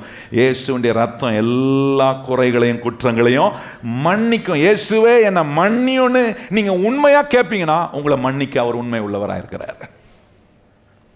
ஏன் அதை செய்யறாருன்னா மன்னித்து என்ன அவரோடு ஐக்கியப்படுத்துவதில் தான் இயேசு ரொம்ப அக்கறை உள்ளவராக இருக்கிறார். அப்போ இது ஒரு பிராக்டிக்கலான மெத்தட். இன்னொரு பிராக்டிக்கலான மெத்தடை ஆண்டவர் வச்சிருக்காரு பாருங்க. பிலிப்பியர் 3ஆம் அதிகாரம் 10ஆம் வசனம் பாருங்க. பிலிப்பியர் 3ஆம் அதிகாரம் 10ஆம் வசனம். இப்போ நான் சொன்ன நல் ஐக்கியத்தில் நம்ம எதெல்லாம் ஐக்கியப்படணும் என்பதை உங்களுக்கு பல காரியங்களை காண்பித்தேன். எந்த நுகத்தடி எடுத்து நம்ம பிணைக்கப்படணும், எதோடு நம்மளை சம்பந்தப்படுத்தி ஐக்கியப்படுத்தணும், எதோடு நமக்கு பங்கு இருக்கின்ற ஐக்கியத்தை காட்டணுமோ, இதெல்லாம் நம்ம செய்யும்போது கர்த்தர் ப்ராக்டிக்கலாக இதை நான் என் வாழ்க்கையில் செயல்படுத்துவது கர்த்தர் வச்சுக்கிற முதல் மெத்தடு ஆண்டவர் சொல்ல, அவருடைய மாம்சத்தையும் ரத்தத்தையும் நீங்கள் புசித்து பானம் பண்ணும்போது இயேசு உங்களுக்குள்ளே நிலைத்திருக்கிறார், நீங்கள் அவருக்குள்ளே நிலைத்திருக்கிறீங்க. பிலிப்பியர் 3ஆம் அதிகாரம் 10ஆம் வசனம். 2வது ப்ராக்டிக்கலான மெத்தடை ஆண்டவர் சொல்கிறார். 2வது வாசிப்போமா? 10ஆம் வசனம் வாசிப்போம் எல்லாரும். இப்படி நான் அவரையும் அவருடைய உயிர்த்தெழுதலின் வல்லமையையும் அவருடைய பாடுகளின் ஐக்கியத்தையும் அறிகிறதற்கும் அவருடைய மரணத்துக்கு ஒப்பான மரணத்துக்குள்ளாகி எப்படியாகிலும் நான் மரித்தோரிலிருந்து உயிரோடு இருப்பதற்கு தகுதியாகும்படி. இங்க பவுல் சொல்றாரு, 2வது பிராக்டிக்கலா நான் எப்படி இயேசுவோடு ஐக்கியம் உள்ளவனா இருக்கிறேன், அவர் என்னோட செய்கிற ஐக்கியத்தில் அவர் எவ்வளோ உண்மை உள்ளவராக கண்டுபிடிக்க நான் அதை அனுபவிக்கிறது. 2வது சொல்கிறாரு, ஒவ்வொரு மனுஷனும் பாடுகளுக்குள் போகும்போது ஒவ்வொரு நாளும் வேதம் சொல்லு, ஒவ்வொரு நாளும் அதற்கான உண்டான பாடுகள் உண்டு என்று சொல்லி. பாடு இல்லாமல் இல்லை, பிரச்சனை இல்லாமல் இல்லை, வாழ்க்கையில் சவால்கள் இல்லாமல் இல்லை. எல்லா மனுஷனும், கிறிஸ்தவனுக்கும் இருக்குது, கிறிஸ்தவன் அல்லாதவங்க எல்லாருக்கும் உலகத்தில் பாடுகள் பிரச்சனைகள் இருக்கு பாருங்க. ஆனால் கிறிஸ்தவனாக இருக்கிற இயேசு கிறிஸ்துவோட நான் ஐக்கியம் வச்சிருக்கிற எனக்கு இருக்கிற பிரிவிலேஜ் என்னன்னா, என் பாடுகளில் எனக்கு துணை நிற்கிற ஒரு கர்த்தர் என்னோட ஐக்கியமாக இருக்கிறார். கையை வைத்து சொல்லுங்க, என் பாடுகளில் எனக்கு துணை நிற்கிற ஒரு தேவன் என்னோட ஐக்கியமாக இருக்கிறார். அதுதான் பவுல் சொல்றார், நான் உன்னை கண்டுபிடிச்சிட்டேன். I have found a companion in my struggle, in my pain. நிறைய நேரம் பாருங்க, நீங்க பாடுகளிலும் பிரச்சனைகளிலும் போராட்டங்களிலும் போகும்போது நிறைய பேர் உங்க கூட நிற்க மாட்டாங்க. எல்லாம் நல்லா இருக்கும்போது நிறைய பேர் வந்து நீங்க கூப்பிடாமலே ஒட்டிக்குப்பாங்க. ஆனால் கொஞ்சம் பாடு, கொஞ்சம் பிரச்சனை, கொஞ்சம் கஷ்டம் அப்படின்னும் போது ஒன்றா கலந்துட்டு போவோம். கடைசியில் நட்டாத்தில் தனியாக அம்போன்னு விட்டது போல தெரியும். ஆனால் இயேசுவோடு உங்களுக்கு ஐக்கியம் இருக்குன்னா நீங்கள் ஒருபோதும் தனியே விடப்பட்ட நிலையை கர்த்தர் அந்த நிலையை அனுபவிக்க விடவே மாட்டார். இதுதான் ஆண்டவருடைய பெரிய ஆசீர்வாதம். ஆண்டவரோடு எனக்கு இருக்கிற, கிறிஸ்துவோடு எனக்கு இருக்கிற ஐக்கியம். என்ன துன்பங்கள் பாடுகள் பிரச்சனை ஆனாலும் என் கூட ஒருத்தர் இருக்கிறார். அவர் என்னை எல்லா தீமைக்கும் துன்பத்துக்கும் வேதனைக்கும் விலக்கி காப்பாற்றுவார். எத்தனை பேர் கையை உயர்த்தி சொல்ல முடியும்? இந்த இயேசுவோடு எனக்கு இருக்கிற ஐக்கியம் என்னை எல்லா கஷ்டங்கள் இருந்தோம், எல்லா துன்பத்தில் இருந்தும் கர்த்தர் என்னை விடுவிப்பார். மாட்டிட்டு நாங்கள் முழிக்க வேண்டியது, என்னை விடுவிக்கிறவர் என் கூட இருக்கிறார். கையை உயர்த்தி, என்னை விடுவிக்கிறவர் எங்க இருக்கிறாரு? அந்த விடுவிக்கிறவரோடு நான் ஐக்கியப்பட்டிருக்கிறேன்.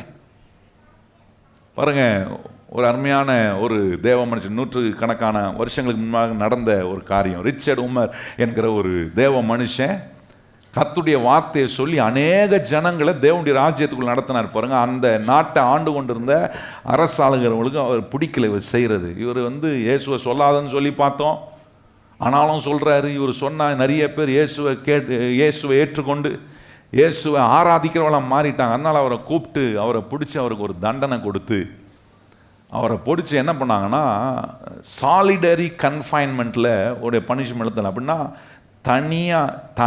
தனியான ஒரு தனிப்பட்ட இடத்துல யாருமே ஆள் நடமாட்டமே இல்லாத ஒரு இடத்துல தூக்கி அவரை போட்டாங்களாம். பல வருஷங்கள் அவரை தூக்கி அப்படிப்பட்ட இடத்துக்குள்ளே போடணும்னு நினச்சாங்களாம். இவரை இப்படி தண்டிக்கிறவங்க நினச்சாங்களாம். இப்படி ஒரு மனுஷனை யாருமே இல்லாத ஒரு இடத்துல தூக்கி பல வருஷம் போட்டா அந்த தனிமையை பார்த்து அவன் குழம்பி போய் பைத்தியக்காரன் ஆகிடுவான்னு நினச்சாங்களாம். பல வருஷத்துக்கு அப்புறம் அந்த தண்டனை முடித்த உடனே அவனை கூப்பிட்டு அவன் மனநிலை சரியாக இருக்கா அப்படின்னு செக் பண்ணுறதுக்கு அவனை பார்த்து கேட்டாங்களாம், இப்போ நீ என்ன பண்ண போகிற அப்படின்னு கேட்டான். அவன் சொன்னானா, முன்ன பிரசங்கித்த அதே இயேசுவை நான் மறுபடியும் போய் பிரசங்கிக்க போகிறேன்னு சொன்னானா.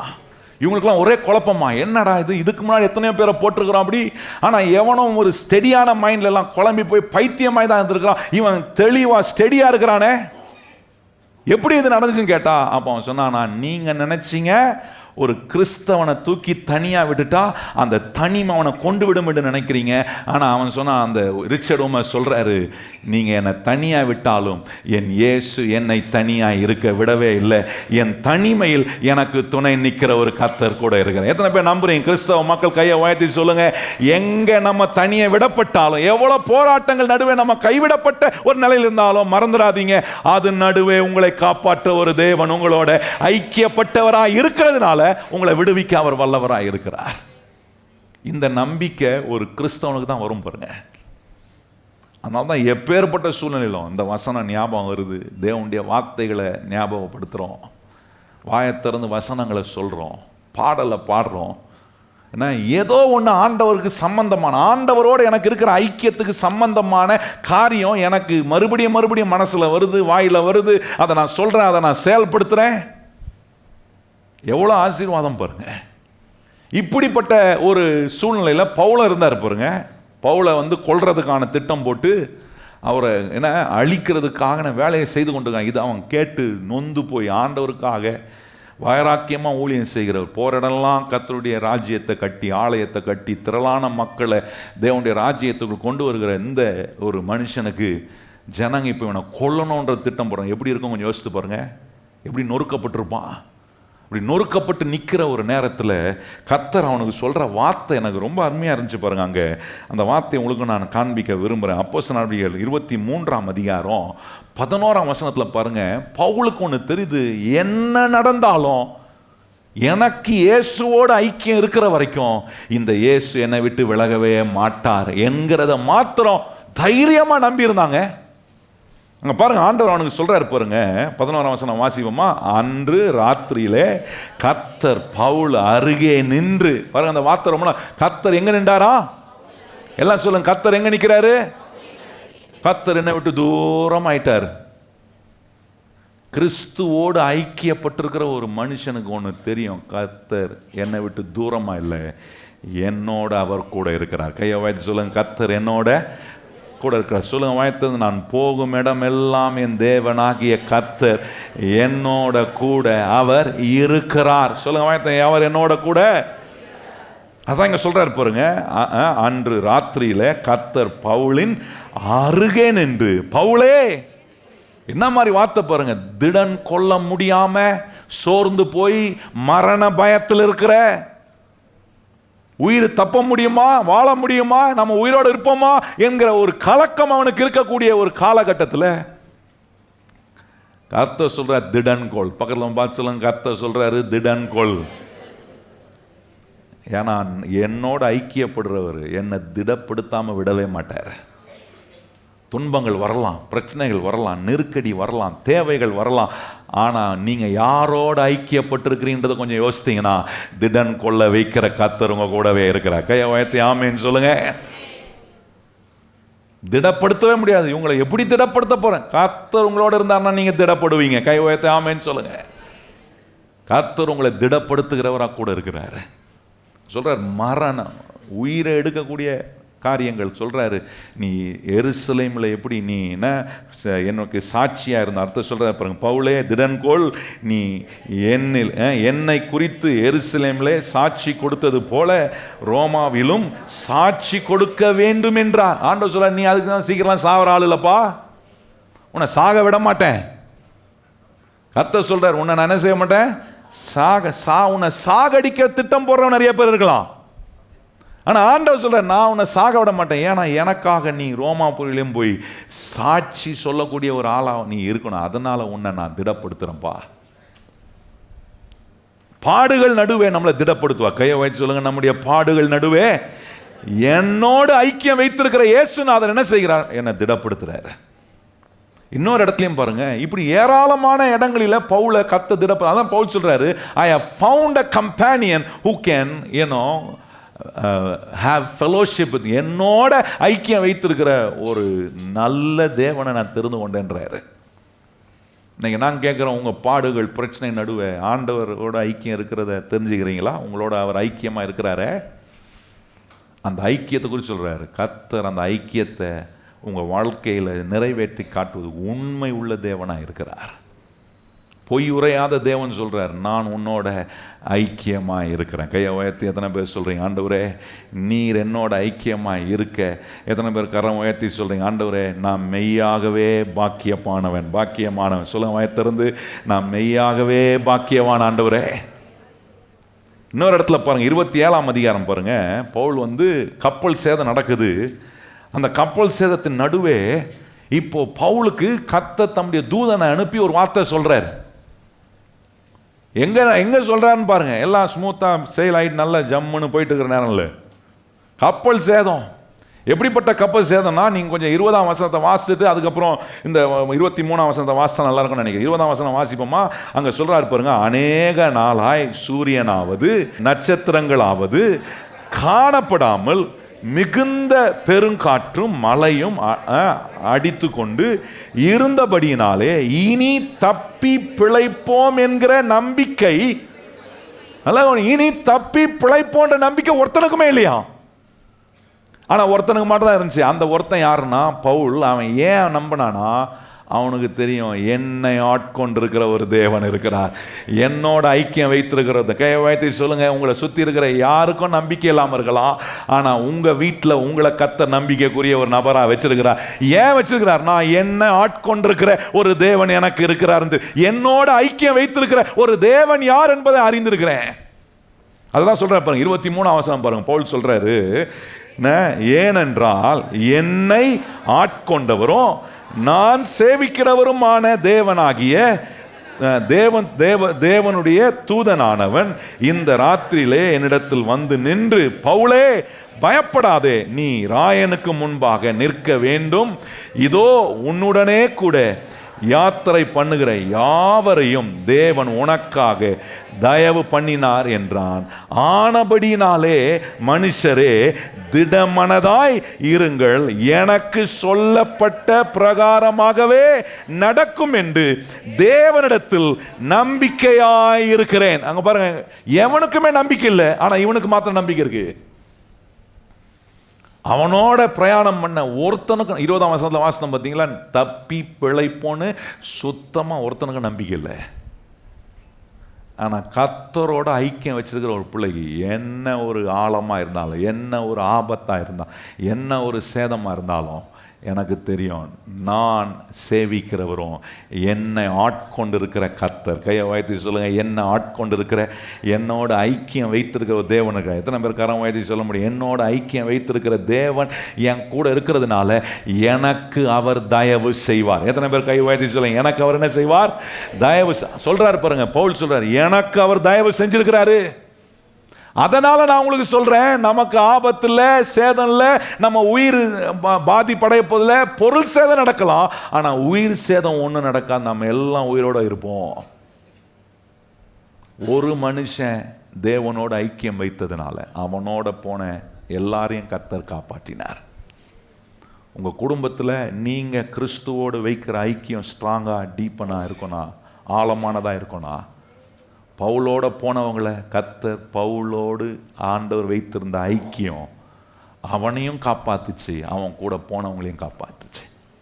நான் சொல்றேன், அதே தேவன் இன்றைக்கு நம்மோட ஐக்கியம் வைத்திருக்கிறார்.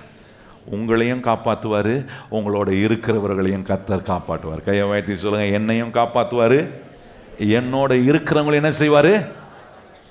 இதாங்க ஆண்டவருடைய அற்புதமான வேலை. இப்படி ஆண்டவர் உங்களோடு வைத்திருக்கும் ஐக்கியத்தை விசேஷப்படுத்துகிறோமா?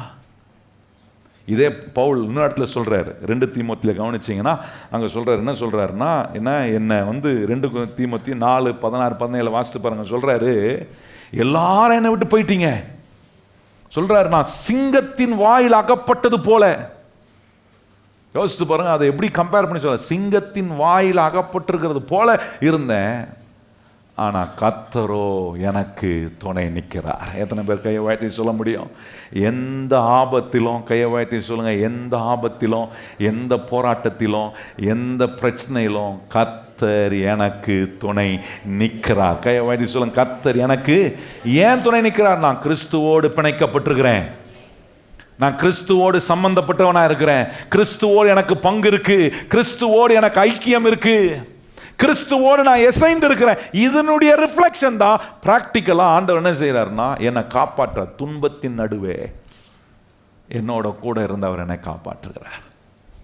மூன்றாவது ரொம்ப முக்கியமானது பாருங்க, 2 காரியம் கவனிச்சு, 2 பிராக்டிக்கலான மெத்தடை காட்டுற. ஒன்று, கர்த்தருடைய திருப்பந்தியில் நம்ம பங்கு பெறும்போது அது எனக்கு ஒரு ஃபிசிக்கலான ஃபெலோஷிப்பை கர்த்தர் உண்டு பண்ணுகிறத காட்டுது.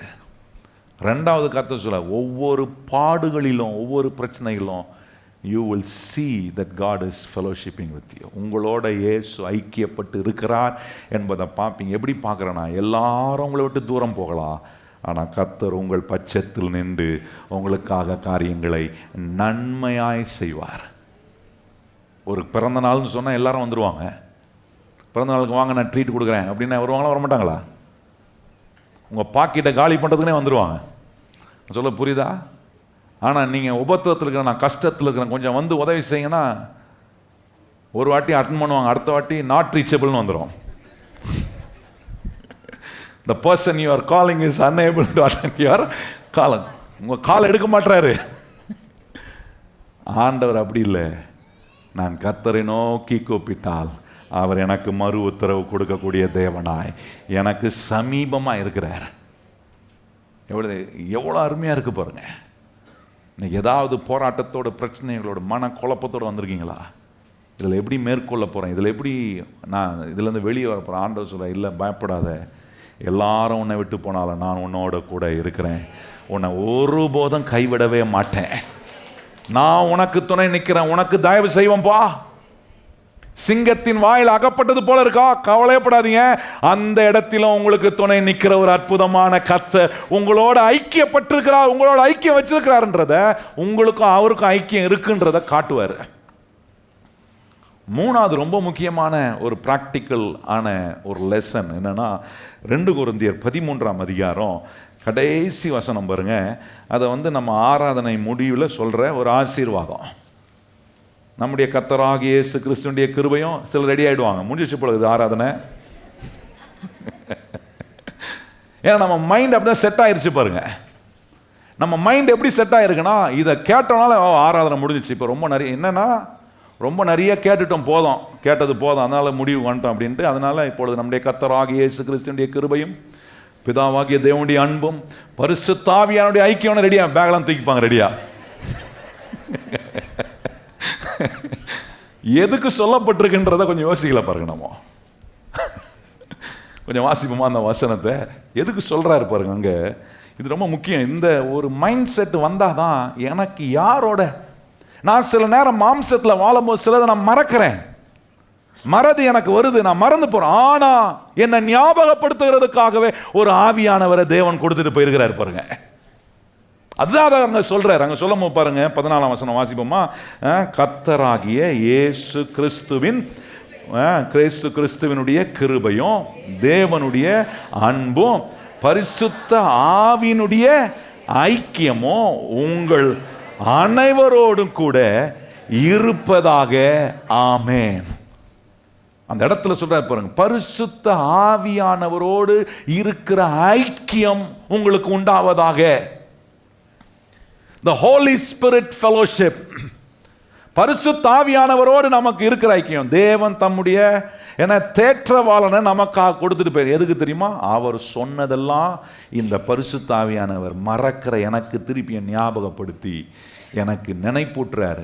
பிரச்சனை நேரத்தில், கஷ்டத்து நேரத்தில் எனக்கு யார் இருக்கிறா, எனக்கு யார் வருவா, அவங்க வருவாங்கன்னு எதிர்பார்த்தேன், அவங்களும் போயிட்டாங்க, யாரும் வரமாட்டுறாங்க அப்படின்னு சொல்கிற நேரத்தில் ஆவியான உள்ளந்து சொல்லுவார், உனக்கு ஜீவிய காலம் முழுவதும் உனக்கு துணை நிற்கிற ஒரு கர்த்தர் உன்னோட கூட இருக்கிறார்ன்றதை நினைப்பூட்டுறதுக்கு பரிசுத்த ஆவியானவரோடு எனக்கு கிடைச்சிருக்கிற ஐக்கியம், அவருடைய பிரசன்ஸையும் அவர் என்னோட இருக்கிறாருங்கிற விட்னஸ் உண்டு பண்ணுகிற காரியத்தை ஆண்டவர் செய்கிறார் பாருங்க. இந்த மூணாவது ரொம்ப முக்கியமானது, பரிசுத்த ஆவியானவரோட நமக்கு கிடைக்கிற அந்த ஐக்கியம். கையை உயர்த்தி சொல்லுங்க, பரிசுத்த ஆவியானவரோட கிடைக்கிற. என்னைக்கு ரட்சிக்கப்பட்டனோ அன்னைக்கே பிதா குமாரன் பரிசுத்த ஆவியானவர் எங்க இருக்கிறாரு சொல்லுங்க, என் இதயத்துக்குள்ள இருந்து இப்போ அவர் ஒன்றை பண்றாரு, நினைப்பூட்டுகிற வேலையை ஆண்டவர் செய்கிறார். இந்த மூணு காரியம் பிராக்டிக்கலாக ரொம்ப முக்கியமானதுங்க. அப்பத்தை சாப்பிடும்போது ஃபிசிக்கலாக அவரோட எனக்கு ஐக்கியம் கிடைக்குது. பாடுகள் நடுவே யார் என்ன கைவிட்டு போனாலும் இயேசு கைவிடவே மாட்டார். மூணாவது ஆண்டவர் சொல்கிறார், நமக்காக கொடுத்த பரிசுத்த ஆவியானவர் நம்மளை ஒவ்வொரு நாளும் நினைப்பூட்டி நம்மளை பலப்படுத்தி நடத்துவார். எத்தனை பேர் இப்படிப்பட்ட தேவன் எனக்கு ஒவ்வொரு நாளும் அவரோடு இருக்கிற ஐக்கியத்தை எனக்குள்ள அவர் ஸ்ட்ராங் ஆக்கிக்கிறார், நான் அதில் பலன் அடைய விரும்புகிறேன், அதில் ஆழமாக்க என்னை நான் ஒப்பு கொடுக்க விரும்புகிறேன்றவங்க இடத்துல எழுமி நிற்போம். நம்ம ஜெபம் பண்ணலாம். கரம் உயர்த்தி எல்லாரும் வாய்களை திறந்து கர்த்தரை ஸ்தோத்திரம் பண்ணுங்க. நான் இன்னைக்கு கிறிஸ்துவோடு இணைக்கப்பட்டிருக்கிறேன், கிறிஸ்துவோடு எனக்கு பங்கு இருக்கு, கிறிஸ்துவோடு நான் சம்பந்தம் உள்ளவன், கிறிஸ்துவோடு நான் இசைந்து இருக்கிறேன். இந்த கிறிஸ்துவோடு எனக்கு இருக்கிற ஐக்கியத்தை நான் ஒரு நாள் ஆண்டவரே கனவீனப்படுத்தக்கூடாது. கையை உயர்த்தி சொல்லுங்க, ஆண்டவரே உம்மோடு எனக்கு கிடைத்திருக்கிற இந்த ஐக்கியத்தை நான் ஒரு நாளும் கனவீனப்படுத்தாதபடி ஒவ்வொரு நாளும் கிறிஸ்துவோடு எனக்கு இருக்கிற உறவை நான் இன்னும் ஆழமாக்குறதுக்கான வேலையை செய்வேன். கையை உயர்த்தி எத்தனை பேர் சொல்கிறீங்க, ஆண்டவரே உம்மோடு நான் ஐக்கியப்பட்டிருக்கிறது எனக்கு ஆசீர்வாதம். எத்தனை பேர் நம்புகிறவங்க கையை உயர்த்தி, ஆண்டவரே எனக்கு உம்மோடு இணைந்திருக்கிற அனுபவம் என்னை இன்னும் அதிக ஆசீர்வாதமாக மாற்றுது, அதிக ஆண்டவரே ஆவிக்குரியவனாய் மாற்றுது, அதிக தேர்ச்சி அடைந்தவனாய் மாற்றுகிறது. என் சுபாவத்தில் மாற்றம் வருது, என் யோசனையில் மாற்றம் வருது, என் பேச்சில் மாற்றம் வருது, நான் போகிற இடத்துல எல்லாம் ஒன்றை நான் நிரூபிக்க கூடியவனா மாறுறேன். நான் இந்த உலகத்தினால் ஆளப்படுகிறவன் அல்ல, கிறிஸ்து இயேசுவினால என் வாழ்க்கை ஆளப்படுகிறது. எனக்கு இயேசுவோடு உண்டான ஐக்கியத்தை காட்டி வாழ்கிற ஒரு மகிமையான வாழ்க்கையை நாங்கள் வாழ்கிறவர்களா எங்களை நீர் பலப்படுத்துகிறதுக்காக ஸ்தோத்திரம். இந்த இடத்தை விட்டு போகும்போது எந்த காரியத்தை உம்முடைய பிள்ளைங்க செஞ்சாலும் பரிசுத்த ஆவியானவரே அவர்களுக்கு நீர் கேட்டதெல்லாம் நீர் மறுபடியும் ஆவியானவரோடு இருக்கிற ஐக்கியம் எங்களுக்கு ஆண்டவரே நாங்க கேட்டதெல்லாம் எங்களுக்கு மறுபடியும் ஞாபகப்படுத்துகிறீரே. இந்த மாம்சம் ஆண்டவரே, இந்த மாம்ச அறிவினால நாங்க பல காரியங்களை மறந்துடுறோம். ஆனா நாங்க சில சூழ்நிலைகளுக்குள்ள போகும்போது பரிசுத்த ஆவியானவர் ஆண்டவரே எங்களை உம்மோடு ஐக்கியம் உள்ளவர்களாய் மாற்றி கேட்டதெல்லாம் மறுபடியும் ஞாபகப்படுத்தி நான் இயேசுவோடு இருக்கிற ஐக்கியப்பட்ட ஒரு மகளாய் எங்களை நீர் வைத்திருக்கிறதுக்காக ஸ்தோத்திரம். எத்தனை பேர் நீங்க சொல்றீங்க, ஆண்டவரே இந்த உலகத்தில் நான் வாழும் போதும் கிறிஸ்துவோடு உள்ள ஐக்கியத்தில் வாழ்கிறேன். சொல்லுங்க வாயத்திறந்து, நான் இந்த உலகத்தில் வாழ்கிற ஒவ்வொரு நாளும் கிறிஸ்துவோடு எனக்கு இருக்கிற ஐக்கியத்தை ஆண்டவரே நான் முக்கியப்படுத்தி அதை நான் இன்னும் ஆழமாக டீப்பன் ஆக்கிற வேலையை செய்வதுக்கு இன்னைக்கு நீ சொல்லி கொடுத்த எல்லா வசனங்களையும் தொடர்ந்து எங்கள் வாழ்க்கையை நாங்கள் கை கொள்ள எங்களுக்கு உதவி செய்யும். ஒவ்வொரு பிள்ளைகளையும் கர்த்தர் நீர் ஆசீர்வதிப்பீராக. உடைய நன்மையும் கிருபையும் எங்களை தொடர்ந்து தொடரட்டும்.